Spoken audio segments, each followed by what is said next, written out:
are wanting to use Monarch Money but need some help getting started, here are the steps you need to get started with Monarch. Hey there, I'm Brittany Flammer. I'm a certified financial coach and I have helped a lot of clients get started with Monarch Money. These are the same steps I have had dozens of clients go through.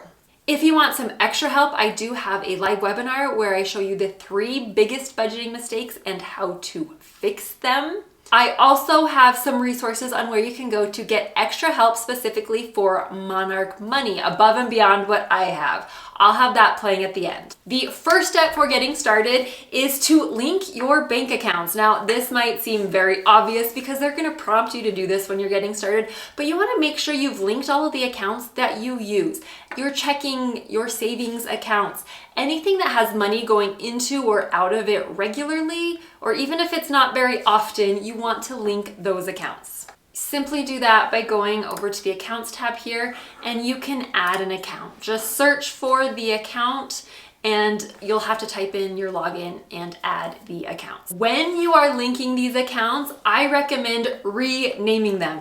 Rather than having Chase 005493, just rename it to main checking account or to emergency fund, whatever you use it for. I like to rename it. Most of my clients, I do not recommend they link Venmo or PayPal accounts. There are pros and cons. I'll get into some of those in a little bit later in the video, but essentially if you just use them a couple of times a month, it's not worth linking. If you use them a lot, then it probably would be worth linking those accounts. The second step is going through the Categorize and personalizing the categories.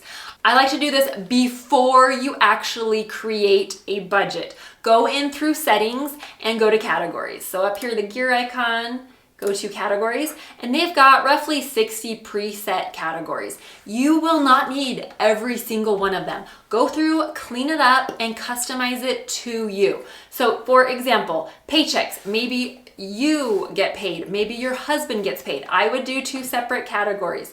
Maybe you don't have a side business, so you can get rid of the business income. Other income, most people, I like to use this. Most people don't budget for it regularly, but it's not unusual to earn interest or to get a little extra bonus sometimes. But rename them, click on them, edit them, use emojis that you like, rename them husband's paycheck, my paycheck, whatever. Change the emojis to something you like. If there are categories you don't use, then get rid of them, clean it up. You cannot technically delete categories in Monarch Money, but you can deactivate them and gray them out if you're not going to use them. For example, I don't have any business income, so I'm going to go ahead and deactivate it and then disable. So you can see here, it's now grayed out. It's not going to pop up in my budget, but it's still there if I want to reactivate it at some point. Or if there are categories that they don't have, I can easily add a new category. Scroll through the categories, you'll probably know the ones you don't ever use. But let's say for an example, I want to get rid of coffee shops because I don't go out for coffee that often, or maybe I just want to combine it with restaurants. So I'm going to click on it, I'll deactivate it, but then it's showing me I've got 12 transactions that are coffee shops. So if I don't know what those are, maybe I'm thinking they're not really coffee shops. I'll click on it and it'll show me all of the transactions. So I can see, oh, it's Starbucks. Maybe I'm not getting coffee. Maybe I'm getting a muffin or whatever. Or maybe I am getting coffee, but I want it to go into my restaurant category. So then what I will do is I will still go to deactivate it, but I'm gonna have to tell it what category to go into. So I want to deactivate and I want all of those 12 transactions to go into my restaurant category. So I'm gonna click that and disable. So now all of those transactions that were labeled coffee shop are now in my restaurants. If there's a category you want to get rid of, but then you go to delete it and it has transactions in there and you don't know where to put it, I recommend moving it to uncategorized. So for example, there's a pets category. I don't have a pet, so I'm gonna go ahead and deactivate it. But wait, it tells me I have transactions. Maybe I'm not sure where I should put them. So even after looking at them, maybe I don't know where they should go. I like to scroll down and move them to the uncategorized for now. Eventually they will get categorized, but for now they're just gonna be labeled uncategorized. And then I'll be gone. I don't have to worry about the pets category. If you want more detailed instructions and help with categorizing and editing all of this stuff, I've got a video. I'll have it playing, a link to it right up there. After you have cleaned up, decluttered all the categories, still before you create your budget, the next step is to go through your transactions. You will do this by going to the transactions tab right over here, and it's going to show you every single transaction. If you are brand new to Monarch, and you link your accounts, it's going to import your transactions. Now, every bank has different rules. You'll get anywhere from a few weeks to a few months, sometimes up to a year of transactions. There's no guarantee, it depends on your bank, but you will get all of these transactions. What we want to do is we want to go through and clean them up. I would say about 75% of them are automatically categorized correctly through their algorithms, but about 25% are not correct, and you want to clean this up before you even start budgeting. So I recommend going through every single transaction. You want to do at least one full month of transactions to make sure at least one full month is categorized. I really recommend going back as far as 3 months, because in Monarch, they're going to show you your average over the last 3 months. And so if you have 3 months of accurate data, it's going to help you with your budget, but at least one full month. Simply go through each transaction until you find one that's not correct. So everything's looking good until I get here. Pampered pet care. This gets categorized as pet, but maybe it's not actually a purchase for my pet. Maybe it was a gift card purchase that I got for someone else. I'm just going to click on it where it says pets. I'm going to click on that and choose the correct category. So I'll scroll down, and gifts. It was a gift, so I'm going to put it under the gift category, and it's automatically going to update it for me. This brings us to the next step, which is creating rules, and this goes hand in hand with cleaning out your transactions. Rules are just ways to automatically categorize and to automate things in Monarch. They have a lot of different options, a lot of different features for rules, but the best way to do this is creating rules as you go through your transactions. When you come across something that's not categorized correctly, you can create a rule so that in the future it will automatically be categorized correctly. So you won't have to do that again. So as you're scrolling through, if the transactions are correct, you don't need to create any rules. The algorithm's already doing it for you. But when you see something that's incorrect, like this example I just gave you of the pampered pet care showing up as pets, I want to fix that because it's really a gift. I'm buying a gift card for someone else. But let's say that's something I do regularly, like maybe every couple of months I buy a gift card for someone. I want to create a rule so in the future it will automatically get categorized to gifts rather than pets. So I will once again click on pets to choose the correct category. I'm going to click on gifts, and there will be a pop-up right down here to create a rule. Go ahead and click create rule. Now you only have like 5 seconds. It pops up for about 5 seconds. So if you're wanting to create a rule, do it quickly so you don't lose it. There are other ways to get to it, but this is the best way I have found. So once this rule pops up, you can see all of the different options for rules. But the most common one is the merchant, which was Pampered Pet. So anytime the merchant name is Pampered Pet Care, I want it to go to this category of gifts. If that's the way I want it, I can go ahead and if I click this box to apply it to there are five transactions already, then it's going to apply it. If I click it, it will apply it to the past transactions. It's automatically going to recategorize the ones that are already in Monarch Money. If you want to see it to make sure they're all correct, you can click preview changes and it's going to show you it's changing all of these from pets to gift. And then if I want to do that, go ahead and click save and it's going to update those 5. And now from now on, everything from Pampered Pet Care, Pampered Pet Care will be categorized as a gift.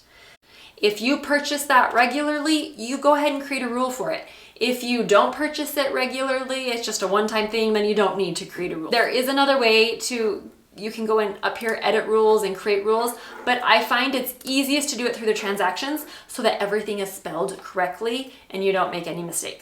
And there are a lot of rules. I like the rules, for example, I have Venmo transactions, I pay for piano, and maybe I pay for preschool for it. I can create rules. If it's Venmo and it's this amount, it gets categorized as piano. If it's Venmo and this amount, it gets categorized as preschool. So you can create lots of rules. You don't have to, but it's a great feature for automating things. If you want more info on how to do that and all of the intricacies of that, check out my video. I'll have it playing up here. After your categories and your transactions are all cleaned up, the next thing to do is check your transfers. Within the transactions tab, go up here and create a filter. It's already got categories highlighted. You just want to scroll down to transfer.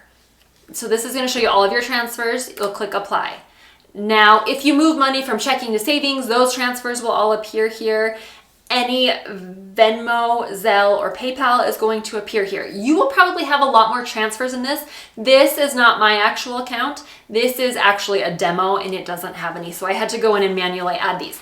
If you did not link your PayPal or Venmo accounts when you were linking your bank accounts, this is for you. I'll show you if you did link them, I'll show you in the next step what to do.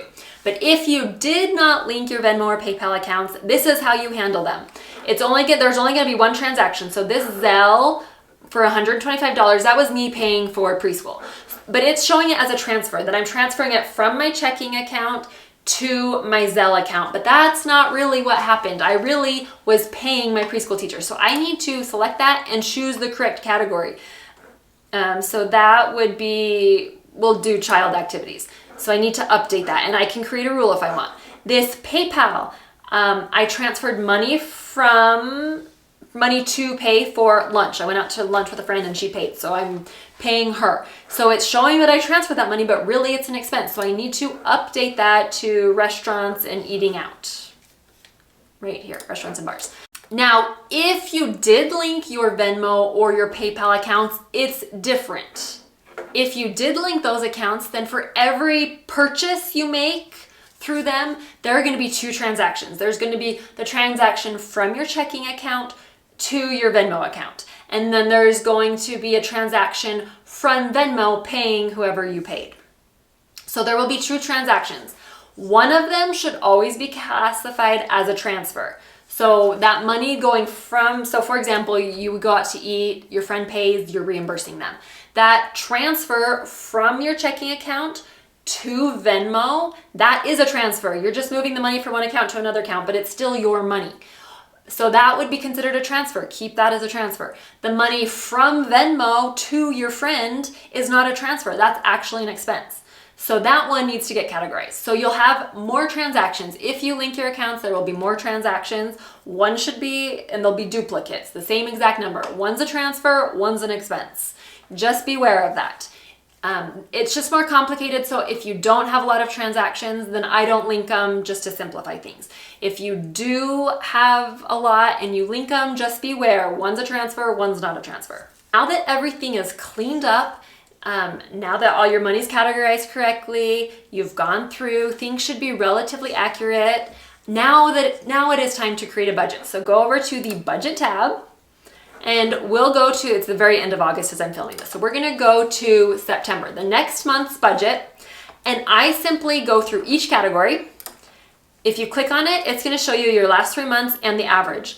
I like to click on the average for every single category. So here, charity, $50, that's pretty consistent. Auto payments are gonna be pretty consistent. Gas, you'll notice it's not the exact same every single month. Once you get out of the fixed expenses, things vary a lot more. I always recommend using the average.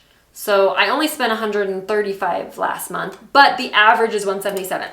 I recommend the average because clients all the time say, oh, well, that was just a one-time thing, or oh, I don't spend that much on gas every month. It's just occasionally. But 3 months is a much more accurate picture than 1 month. So take the average, unless you know it's going to be higher. So for example, I'm scrolling down, gas and electric. Click on it. The average is 120. So I could just click the average. But let's say I know it's really hot. I'm running my AC a ton this month, so it's going to be a lot higher. I know it's going to be higher than that. So maybe I will go in and type in 200. So I like to do the average because it's an average of what you've actually been spending, and people are usually shocked and don't think they're spending that much. Going through, doing the average on anything, unless you know it's going to be higher. Don't forget, if some of them that don't have any budget, don't forget to click on those to look at them. Maybe it's a new expense, a new category. Don't forget about those.